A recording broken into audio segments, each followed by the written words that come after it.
Assalamualaikum warahmatullahi wabarakatuh. Ketemu lagi di channel Lele 9 ya. Hari ini saya sedang berada di kediaman Bapak Azharuddin atau Bapak Udin ya. Ini adalah salah satu pembudidaya ikan lele yang sudah luar biasa lah pengalamannya ya Pak. Alhamdulillah. Ya, Bapak boleh nanya-nanya sedikit-sedikit apa ya? Silakan. Untuk sharing aja nih untuk kita yang para pemula mungkin yang akan mencoba budidaya ikan lele gitu Pak. Tapi saya pengen tahu dulu nih latar belakang dulu Bapak usaha mau ke ikan lele itu kayak gimana sih pertamanya? Sebetulnya lele itu nggak terlalu sulit, juga unik buat saya. Karena saya anggap usaha lele itu merupakan satu usaha yang menjanjikan. Ya. Memang kalau tidak, kita harus bisa menguasai dulu dari hulu sampai hilirnya. Artinya cuma hanya sekedar tahu, mencari keuntungan semata, itu pun nggak bisa. Kita harus bisa menguasai dari hulu sampai hilir. Artinya kita mengenal kelemahan, kelebihan dan kekurangannya. Bukan hanya melihat kelebihannya aja, tapi kita melihat kekurangannya bagaimana caranya. Kekurangan daripada produk yang akan kita jalani itu seperti kayak lele itu apa sih kemauannya dia. Nah tentunya lele itu kan binatang yang tidak bersisik. Nah, kelemahannya di mana? Di 3 titik, di patil, di kulit, di kumis. Patil, kulit, kumis. Nah, kenapa? Di kulit itu dia rentan gores, tidak tahan dengan kadar besi. Makanya walaupun dengan menggunakan air mata air, tetap aja kita harus menetralisir air itu untuk memberikan satu bahasa petani bilang kompos katanya, atau istilahnya penyeteran air dengan menyeimbangkan antara oksigen dan HO2-nya, mempertinggi oksigen dalam air, memperendah HO2 dalam air. Tujuannya untuk melindungi kulit pada lele. Yang kedua, nah itu patil itu untuk mencegah daripada radang insang pada lele. Dan ketiga, kumis itu untuk menjaga keriting kumis. Lalu lele udah terserang keriting kumis, dia tidak akan hidup. Terus sebelum usaha di sini pernah nyoba di tempat lain nggak? Saya dulu kerja Pak. Saya kerja di perusahaan. Ya alhamdulillah cuma sampai dimakan aja. Tapi setelah saya usaha, alhamdulillah ini bisa kebangun. Ini Pak, 2006 saya resign dari pabrik. 2010 saya bangun ini. Sekarang alhamdulillah dari saya ngontrak dan kontrak sampai sekarang terbikin. Alhamdulillah. Ini hasil dagang lele. Hasil lele ini ya. Luar biasa teman-teman. Ini jadi motivasi juga buat yang ingin usaha lele. Sebenarnya sih bukan karena ininya, tapi keuletannya yang kita patut dicoba tuh ya. Yang pertama kita punya emang 3 faktor kalau kita mau meraih keberhasilan. Yang pertama kemauan, ulet, sabaran. Kalau yang namanya resiko itu pasti ada, mau di bidang usaha apapun itu pasti ada. Minimal kalau namanya untuk meraih satu keberhasilan dalam suatu bidang usaha itu minimal 3 tahun. 3 tahun baru kita bisa menikmati hasilnya. Kalau baru 1 tahun 2 tahun ya nggak apa itu penjajakan pasar. Ya, tadi kata Bapak setiap usaha pasti ada resiko nih. Yang sudah Bapak jalanin ada nggak resiko yang berarti gitu buat Bapak? Ada tentunya. Kalau resiko di lele ya terutama kita bicara masalah seputar lele ya. Resikonya ya seperti ada penyakit di lele, kematian. Itu kan karena apa? Yang kita pelihara kan makhluk hidup. Pasti akan mengalami kematian. Nanti ada kematian massal. Bagaimana caranya untuk mencegah kematian massal itu agar tidak sepenuhnya mati. Misalkan bisa kita cegah, kita berikan satu penanganan, pencegahan, cuma hanya bisa 50% yang hilang, wajar lah seperti itu. Nah, kita gunakan herbal, kita kasih obat. Apa obatnya? Tentunya banyak daun-daunan yang tersedia di alam ini, yang sudah disediakan sama Allah itu, tinggal kita cari tahu aja. Daun apa kira-kira yang mengandung antibiotik? Daun apa kira-kira yang bisa menjadi memperbagus air pada air? Karena kuncinya air sebetulnya. Air ya? Iya, kuncinya air, bukannya apa-apa. Kenapa? Perkembangan satu ternak yang saya udah alami, terutama lele ya, itu sebenarnya bisa lebih cepat waktu yang kita tempuh daripada air yang diam. Lele, misalnya begini, pergantian air itu dalam satu kolam lele, misalnya yang ini bisa 3 hari 2 hari sekali itu kita buang masuk. Yang satu itu diam airnya. itu malah lebih lambat yang diam. Itu yang saya udah pelajari. Makanya nggak bisa dipungkiri kalau memang dibilang lele itu memang bisa hidup di air yang diam kan, tapi belum tentu bisa. Pertumbuhannya nggak bagus. Pertumbuhan itu belum tentu bisa pesat. Karena apa? Kalau kita skala usaha, tentunya yang kita tujukan, yang kita harapkan itu bagaimana caranya mengejar rotasi daripada modal yang kita olah tersebut, kan seperti itu. Jangan sampai modal lebih besar daripada pendapatan gitu ya. Betul. Jadi mungkin begini kali ya Pak, gimana caranya kalau petani itu tumbuhnya itu lele bisa lebih cepat mungkin gitu ya? Nah seperti itu. Yang pertama, yang kedua, kita memang sebagai petani, terutama petani kecil ya, itu kita harus bisa mengimbangi antara kos produksi dengan hasilnya kan gitu. Nah ini bagaimana caranya kita harus cari, dan kita juga harus bisa menguasai pasar. Makanya kalau mau terjun ke suatu bidang usaha, jangan ke produksi dulu, jangan ke ke modal dulu. Tentunya kita harus bisa menguasai pasar dulu. Kalau kita istilahnya ingin tidak dilecehkan dengan tuijon atau untuk tengkulak. Karena pasar itu memiliki banyak keuntungan dari pasar. Yang pertama, kita mengenal berlapis-lapis konsumen. Yang kedua, kita akan mengerti akan permintaan konsumen bermacam size dan ukuran. Yang keempat, kita tidak merasa kebanjiran produksi karena kita sudah mengerti pasar. Itu keuntungannya. Seperti begini contohnya. Nah, situ misalnya udah bisa jual lele nih, kayak saya nih. Udah bisa jual. Tentunya yang saya pikirkan bukan bagaimana caranya saya bisa jual lele.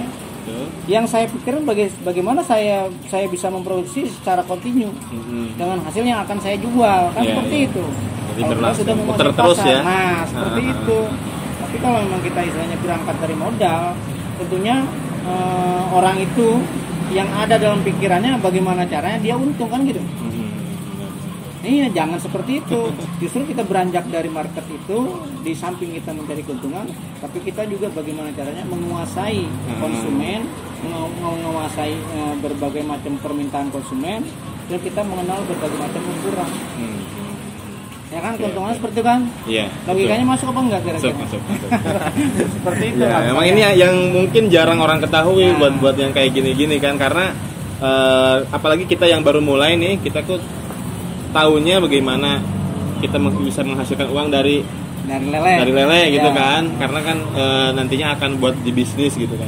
Makanya gini Pak, kalau kita sudah menguasai dan mengenal market kita, terutama di bidang lele yang sebenarnya, kalau kita punya modal kita bisa buka owner sendiri kan. Misalnya begini, Bapak nih sudah mengenal pasar yang sebenarnya. Nah tentunya Bapak misalnya bisa punya modal terus berproduksi. Nah Bapak bisa punya owner. Sekarang keuntungannya dari owner Bapak yang Bapak punya, misalnya seperti ini. Bapak satu owner dalam satu malam menghabiskan misalnya pecel lele itu 3 kilo. Daya beli Bapak bisa lebih tinggi ke ternak Bapak sendiri. Misalnya Bapak jual kan ke tengkulak cuma 15.000. Tapi Bapak bisa beli 20.000 dengan ternak Bapak sendiri. Oh iya, karena langsung ke konsumen. Nah bukan, karena apa? Kita bisa mengukur kos produksi yang kita punya, dan kita bisa mengukur daya jual kita. Ya kan? Nah sekarang hitungannya begini Pak. Kalau yang namanya pecel lele itu sekilo 7. Sekarang berapa rupiah per porsinya? Misalkan 17.000. Kalau 10.000 itu biaya lalap, sambal sama nasi. Cukup nggak kira-kira? Cukup. Berarti tinggal sisa 7.000 kali 7. 9. Jatuhnya sekilo itu 49.000. Daya beli berapa tadi? 20.000. 20.000 udah untung kan? Ya. Kita jual untung nggak? Untung. Berapa ribu? 29.000. Nah, 27.000 kan untungnya. Iya. Nah, tadi seperti itu. Itu logikanya manajemen yang sebenarnya. Kalau kita menguasai pasar. Gitu. Makanya Bapak ini mau belajar di pembibitan misalnya. Nah pembibitan nih daya jualnya kita harus ngerti juga Pak, karena pembibitan itu nanti kita melahirkan bibit untuk jual bibit. Itu karena kita ingin mendapatkan satu keuntungan dari ekonomi yang kita tanam kan seperti itu. Makanya lele itu kan ada 3 sektor yang tadi saya bilang. Nah, Yang pertama penetasan, pendedaran, pembesaran atau pedaging. Pedaging kita berhubungan dengan konsumen oke. rumah tangga. Nah, dari 3 sektor ini Pak, berarti kita itu usaha bisa di masing-masing sektor ya? Ya. Misalkan Walaupun saya nggak cuma memang- ngambil penetasannya aja gitu. Bisa. Ada yang mengambil nanti untuk Nah, kalau Ininya. untuk pasar bibit Pak atau pasar benih Hah? itu tidak diragukan lagi banyak. banyak ya. Hmm. Oke. Kenapa? Karena memang sudah memiliki benang merah Pak antara si penetas, si pendeder, terus si pembesar. Dia juga nggak mungkin si pembesar ini tidak harus ngambil dari pendeder kan, Iya, atau iya si betul. pembibit. Ini Lebih pasti lama kan. berkaitan semua. Ha. Begitu Oke, seperti itu. kalau usianya masing-masing itu berapa lama Pak? Masing-masing memiliki sektor tergantung daripada perawatan tersendiri Pak. Berarti ngitungnya ukuran, Iya, bukan lama ukuran. waktu ya? Betul. Kalau memang kita kan kita bicara prediksi dari ukuran dari ukuran 0 hari sampai 56 cm. Ah. Paling maksimal 1 bulan lah. 1 bulan itu udah sampai bisa- 5 sampai 6 bisa cm. 5 cm. Dari misalkan dari sekian 10% bisa keambil 5 sampai 70% udah bisa keambil. Nah, berarti 5-6 cm ke atasnya itu udah masuk ke pendederan. Nah itu ya istilahnya itu begini Pak, kalau untuk pendederan itu kita beli bibit nanti jual bibit. Misalnya Oh begini, iya iya. kita nih untuk mempercepat rotasi ekonomi kita, Ah. kita beli misalkan ukuran 3-4 cm. Nanti kita punya pasar di 78 cm, di 56 cm. Kalau dari 34 ke 56 sekarang cuma seminggu Pak. Seminggu itu bisa dijual. Iya, iya. Dan pakan yang kita keluarkan pun tidak terlalu banyak. Mhm. Nah kalau misalkan dari 34 cm ke 56 cm paling sebenarnya 2 minggu.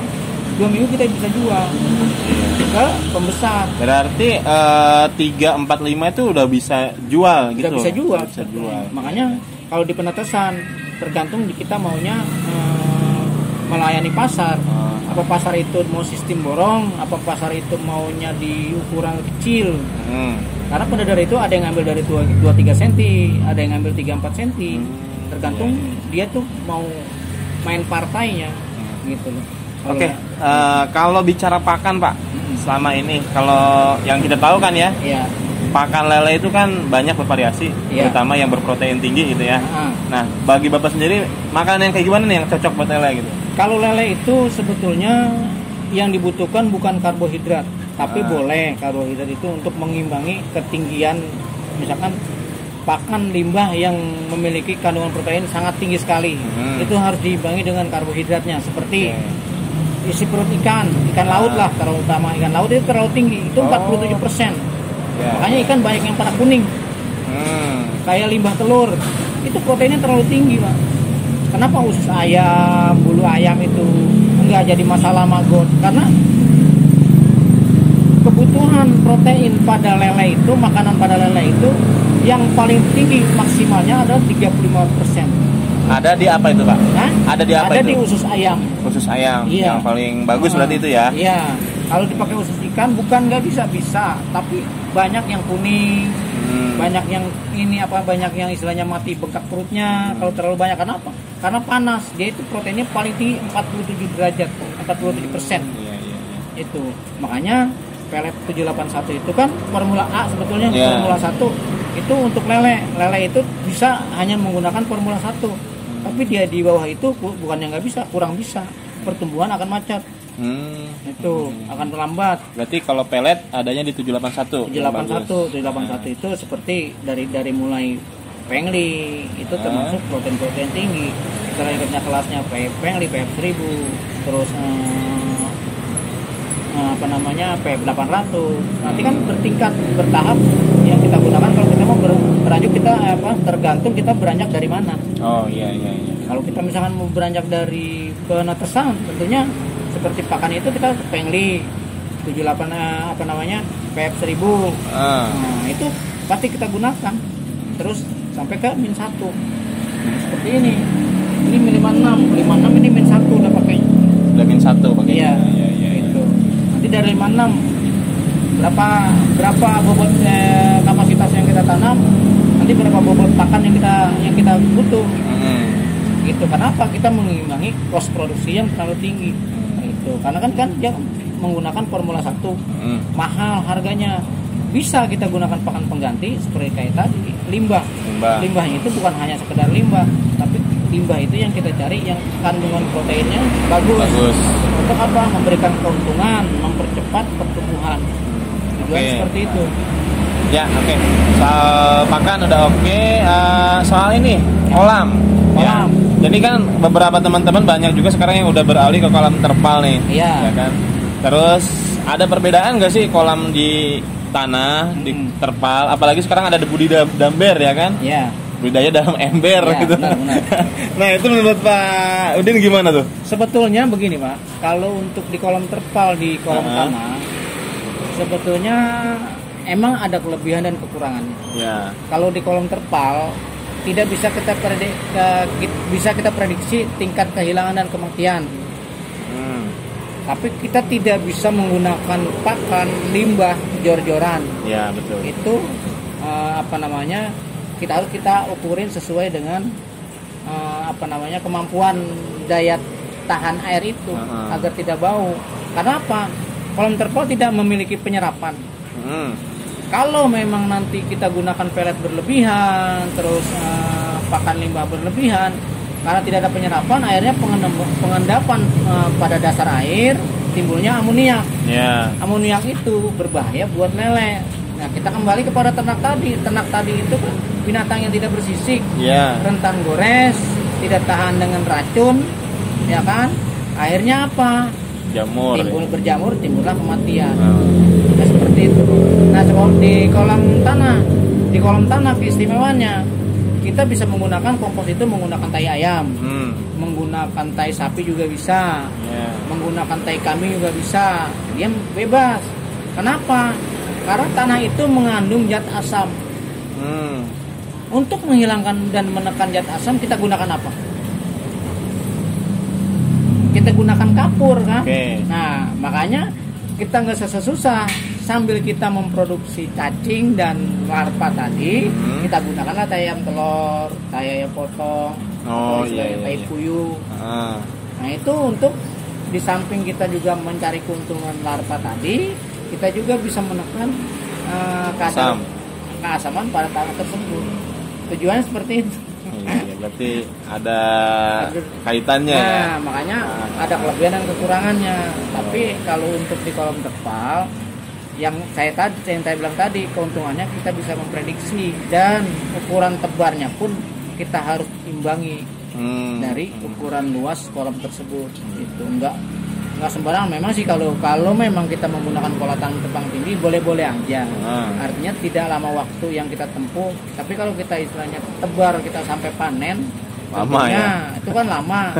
Nah, itu pun kita harus imbangi tebar benih yang kita lakukan harus disesuaikan dengan luas kolam yang kita punya. Itu tidak sembarangan. Karena berarti ada kelebihan dan kekurangannya di terpal atau di kolam tanah ya. Iya. Ini saya ngomong-ngomong mau bicara soal SLI ini. Ini ternyata Sarjana Lele Indonesia ya kan. Kemarin saya diceritain sama teman. Saya hampir nggak percaya apa itu SLI gitu. Akhirnya saya browsing ternyata ada gitu. Dan ini adalah salah satu pelakunya nih SLI. Bisa diceritain Pak tentang SLI itu? Ya dulu saya juga kan memang orang tua saya kan petani Pak. Pedagang ikan. Saya nggak percaya kalau miara lele itu untung dulu. Oke. Begitu saya kerja punya teman di pabrik, saya bilang lele itu kan dulu ikan yang tidak diakui oleh petani kalau di sini Pak dulu. Lele, mujair itu tidak diakui Pak. Kenapa tuh? Karena lahan di sini kan masih itu termasuk ikan termasuk hama Pak. Dulu di sini.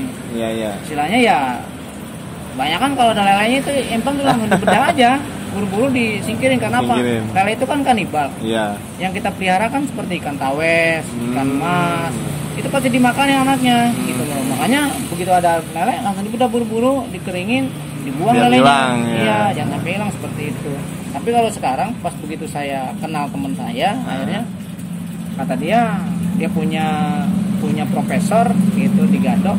Nah terus coba saya pengen tahu, akhirnya saya pulang kerja, saya sempetin ke sana. Padahal saya malamnya saya kerja, akhirnya pagi-pagi saya bilang ke sana, benar kita ikut orang Depok mungkin ya, yang ikut pertama kali ikut seminar tuh saya.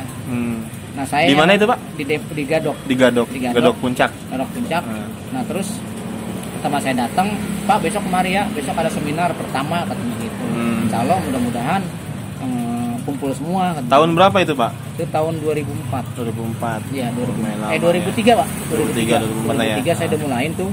2004 pertengahan kalau nggak salah. Sayang sih HP kopi saya tuh hancur waktu itu. Karena kan kita kan punya begitu ikut pelatihan Pak, punya teman dari Semarang, terus dari Kendari, dari Balikpapan, terus yang dari Kuningan. Kan dia belum bisa menguasai pembesaran. Nah akhirnya dari Abah karena kerepotan dilimpahkanlah ke saya. Akhirnya HP saya tuh sambil dicas akhirnya hang leduk lah gitu kan, punya teman-teman. Ya alhamdulillah saya juga sempat ditawarin kan pembinaan di Tasik, pembinaan di Tasik, terus pembinaan di Kendari saya ditawarin. Ada teman saya Pak Samsu tuh. Pak Samsu, Pak Haji, si teman-teman di apa namanya di Balikpapan juga Pak Samsu tuh. Ya dia mah kemarin Pak dibela-belain naik kapal terbang malah. Kalau saya cuma naik ini motor saya nih, masih baru nih, 2005. Sejarah ya? Iya sejarah. Pokoknya saya nggak jual walaupun di tahun berapa aja dulu saya nggak jual. Kenapa? Sejarah usaha saya mulai dari nol sampai saya, alhamdulillah sekarang sampai saya ngerasain kenal orang-orang yang agak lumayan gitu dari lele ternyata. Dari mana? Berarti bisa jadi pertama motivasi itu muncul ingin usaha lele itu dari seminar itu? Ya, dari seminar itu akhirnya ternyata yang saya baca pasarnya tuh bagus gitu. Pasar lele ternyata tidak vakum. Ya, pasti ada terus ya. Akhirnya semakin kemari saya semakin mengenal, semakin menguasai, saya belajar dari alam. Mana belajar dari alamnya? Dulu daerah saya, daerah Jatimulya Kampung Sawah ini, sawah dan empang nih hektaran Pak. Sekarang cuma ada tuh 2 hektar 7.000 Pak. Iya. Itu cuma atas nama loh. Udah nggak ada. Nah mengingat saya semangatnya saya berbudidaya lele dan ternak ikan, dagang ikan saya melihat yang butuh bukan semakin sedikit, ya kan? Semakin banyak. Kenapa? Tumbuhnya apa? Tumbuhnya perumahan yang tidak memproduksi ikan terutama. Nah itu semakin banyak tumbuhnya yang membutuhkan, sedangkan yang memproduksi tidak ada, semakin berkurang kan gitu. Makanya semangatnya saya, ternyata itu sebetulnya menjanjikan. Itu buat saya sebetulnya itu menjanjikan dan bisa saya kuasai mangsa pasarnya. Nah disinilah akhirnya saya semangat. Apapun buat saya, lele adalah suatu lagu wajib buat saya. Luar biasa. Makanya saya nggak tinggalin. Oke Pak, satu kalimat nih buat para pemula. Oke. Motivasinya apa nih? Motivasinya ada 3 saran dari saya. Kalau ingin sukses, jangan belajar dari modal, jangan beranjak dari modal, beranjaklah dari pasar.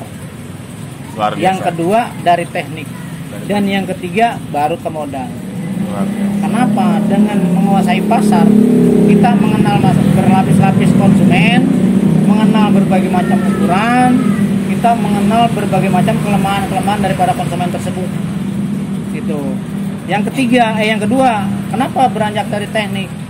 Tentunya kalau teknik, cara memproduksinya kita bisa menguasai, kita bisa mencetak berapa kebutuhan pasar yang dibutuhkan dari produk kita. Ya, betul. Dan yang ketiga, modal.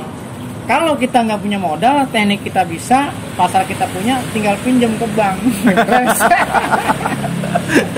Terima kasih Pak Udin ya, makasih banyak. Assalamualaikum warahmatullahi wabarakatuh.